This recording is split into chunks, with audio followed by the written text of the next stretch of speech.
Audio Jungle. Audio Jungle.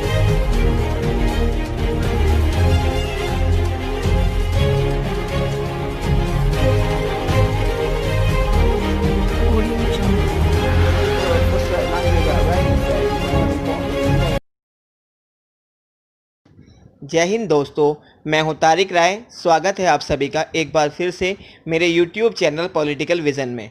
दोस्तों, आज हम चर्चा करेंगे एक बहुत ही महत्वपूर्ण टॉपिक जिसका टाइटल है ग्लोबलाइजेशन, जिसे हम हिंदी में वैश्वीकरण या भूमंडलीकरण कहते हैं। दोस्तों, यह एक बहुत ही महत्वपूर्ण टॉपिक है क्योंकि वर्तमान समय में जिस युग में हम जी रहे हैं वह युग वैश्वीकरण का युग है। इसलिए हम सभी के लिए वैश्वीकरण के बारे में जानना बहुत ही आवश्यक है।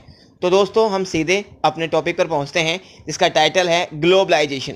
तो दोस्तों, इस वीडियो के अंतर्गत आज हम वैश्वीकरण क्या है, वैश्वीकरण का क्या अर्थ है, या वैश्वीकरण के कौन कौन से आधार हैं और वैश्वीकरण के उत्पन्न होने के क्या क्या कारण हैं, इन सभी बिंदुओं पर विचार विमर्श करेंगे। तो आइए दोस्तों, हम सबसे पहले स्टार्ट करते हैं वैश्वीकरण क्या है, व्हाट इज़ ग्लोबलाइजेशन। तो दोस्तों, जैसा कि आप सभी बहुत अच्छे से जानते हैं कि वैश्वीकरण एक बहुत ही महत्वपूर्ण और बहुआयामी अवधारणा है। इसका संबंध केवल या सिर्फ आर्थिक वैश्वीकरण से नहीं है, बल्कि इसके अंतर्गत अनेक आयाम शामिल हैं, जैसे राजनीतिक वैश्वीकरण, आर्थिक वैश्वीकरण, सामाजिक सांस्कृतिक वैश्वीकरण और तकनीकी वैश्वीकरण आदि। ठीक है, इसके साथ साथ वैश्वीकरण एक बहुत ही महत्वपूर्ण नीति एवं विचारधारा भी है। तो दोस्तों, जब हम वैश्वीकरण के आरंभ की बात करते हैं तो इसकी शुरुआत 1991 से मानी जाती है। विश्व के लगभग सभी देशों ने अपनी अर्थव्यवस्था का तेजी से विकास करने के लिए वैश्वीकरण की प्रक्रिया को अपनाया, परंतु अनेक विद्वानों का यह कहना है कि वैश्वीकरण कोई नई अवधारणा नहीं है, बल्कि यह पूंजीवाद का ही एक नया रूप है। वे कहते हैं कि बोतल वही है, बस कैप चेंज हो गया है।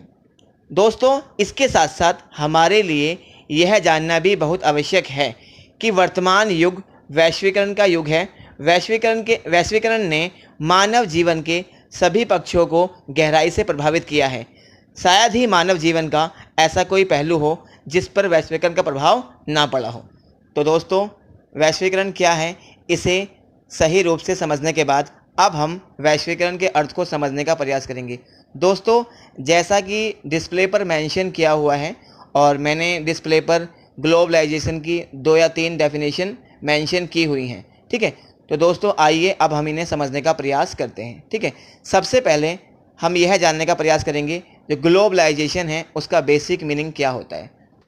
दोस्तों, जब हम ग्लोबलाइजेशन की बेसिक मीनिंग की बात करते हैं तो ग्लोबलाइजेशन का बेसिक मीनिंग होता है फ्लोज। ठीक है, जैसा कि सामने बोर्ड पर भी मेंशन किया हुआ है, globalisation as a concept fundamentally deals with flows. These flows could be of various kinds, for example ideas, capital, commodities and people etcetera. तो दोस्तों, वैश्वीकरण का बुनियादी अर्थ है प्रवाह, अर्थात एक देश से दूसरे देश में वस्तुओं, सेवाओं, पूंजी, विचारों और व्यक्तियों का मुक्त रूप से आदान प्रदान। तो दोस्तों, वैश्वीकरण क्या है और इसका क्या अर्थ है, इसे समझने के बाद अब हम डायग्राम के माध्यम से वैश्वीकरण को समझने का प्रयास करेंगे। दोस्तों, जैसा कि डिस्प्ले पर सामने एक डायग्राम मेंशन किया हुआ है जिस पर लिखा हुआ है ग्लोबलाइजेशन, और इसके अंतर्गत यह दर्शाया गया है कि किस प्रकार ग्लोबलाइजेशन के परिणाम स्वरूप जो हमारी रीजनल इकोनॉमी है और वो स्टेट इकोनॉमी से जुड़ गई है, और जो हमारी स्टेट इकोनॉमी है वो हमारी जो नेशनल इकोनॉमी है उससे कनेक्ट हो गई है, और जो हमारी नेशनल इकोनॉमी है वो ग्लोबल इकोनॉमी से कनेक्ट हो गई है। तो एक तरीके से हम कह सकते हैं कि वैश्वीकरण के परिणाम स्वरूप स्थानीय, राज्य और जो राष्ट्रीय अर्थव्यवस्था है उनका वैश्विक अर्थव्यवस्था के साथ एकीकरण होने लगा है। दोस्तों, वैश्वीकरण के अर्थ को समझने के बाद अब हम वैश्वीकरण के आधारों को समझने का प्रयास करेंगे, जिन्हें हम बेसिस ऑफ ग्लोबलाइजेशन कहते हैं। दोस्तों, वैश्वीकरण के मुख्य रूप से 2 आधार हैं, नंबर 1 लिबरलाइजेशन और नंबर 2 प्राइवेटाइजेशन। ठीक है, तो दोस्तों सबसे पहले हम लिबरलाइजेशन को समझने का प्रयास करते हैं। दोस्तों, जब हम लिबरलाइजेशन की बात करते हैं, इसका मतलब होता है relaxation of government rules and regulations, अर्थात ट्रेड बैरियर्स को समाप्त कर देना ताकि फ्री ट्रेड और इकोनॉमिक डेवलपमेंट को बढ़ावा मिल सके। दोस्तों, जो हमारा सेकंड पार्ट है उसका नाम है प्राइवेटाइजेशन, जिसे हम हिंदी में बोलते हैं निजीकरण। अब हम इसे समझने का प्रयास करते हैं। दोस्तों, जब हम प्राइवेटाइजेशन की बात करते हैं, it allows private sector companies to produce goods and services in a country. ठीक है, अगर सिंपल वर्ड्स में इसे हम समझने का प्रयास करें, पब्लिक सेक्टर या public activities transfer to private sector. तो दोस्तों, मैं उम्मीद करता हूँ वैश्वीकरण के दोनों बेसिस आपको आसानी से समझ में आ गए होंगे। दोस्तों, वैश्वीकरण के आधारों को समझने के बाद अब हम वैश्वीकरण के कारणों या फैक्टर्स ऑफ ग्लोबलाइजेशन को समझने का प्रयास करेंगे। दोस्तों, वैश्वीकरण के विकास में अनेक कारकों ने बहुत ही महत्वपूर्ण योगदान दिया है, जिन्हें हम निम्नलिखित टाइटल के अंतर्गत समझने का प्रयास करेंगे। ठीक है, नंबर 1, साइंस एंड टेक्नोलॉजी, जिसे हम हिंदी में विज्ञान एवं प्रौद्योगिकी कहते हैं। दोस्तों, वैश्वीकरण के विकास में विज्ञान एवं प्रौद्योगिकी का बहुत ही महत्वपूर्ण योगदान है। 1990 के दशक में आई प्रौद्योगिकी की क्रांति ने विश्व को एक छोटा सा वैश्विक गांव बनाने में महत्वपूर्ण भूमिका निभाई है। टेलीफोन, टेलीग्राफ तथा इंटरनेट जैसे संचार के साधनों ने विश्व के एकीकरण में बहुत ही महत्वपूर्ण योगदान दिया है। प्रौद्योगिकी के कारण ही विश्व के विभिन्न भागों में पूंजी, विचारों एवं वस्तुओं और सेवाओं का मुक्त रूप से आदान प्रदान हुआ है। इसलिए यह कहा जा सकता है कि वैश्वीकरण के विकास में प्रौद्योगिकी का बहुत ही महत्वपूर्ण योगदान है। तो दोस्तों, अब हम सेकंड पॉइंट या सेकंड कारण को समझने का प्रयास करेंगे। जैसा कि सामने डिस्प्ले पर मेंशन किया गया है, पॉलिसी ऑफ लिबरलाइजेशन, जिसे हम हिंदी में बोलते हैं उदारीकरण की नीति। दोस्तों, उदारीकरण की नीति ने भी वैश्वीकरण के विकास में बहुत ही महत्वपूर्ण योगदान दिया है। 1980 के दशक के बाद से अंतर्राष्ट्रीय मुद्रा कोष तथा विश्व बैंक जैसी संस्थाओं ने विभिन्न देशों के ऊपर यह दबाव बनाया कि वे अपने द्वार विदेशी वस्तुओं के लिए खोल दें।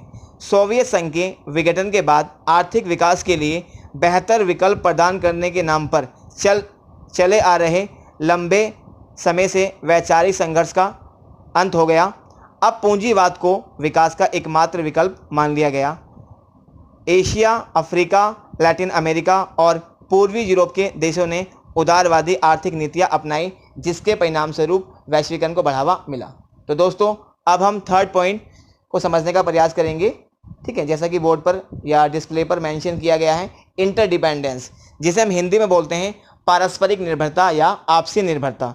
दोस्तों, वर्तमान समय में कोई भी राष्ट्र पूर्ण रूप से आत्मनिर्भर नहीं है, बल्कि सभी छोटे बड़े, शक्तिशाली और कमजोर राष्ट्र किसी न किसी आधार पर एक दूसरे पर निर्भर है, और यह पारस्परिक निर्भरता दिन प्रतिदिन बढ़ती जा रही है।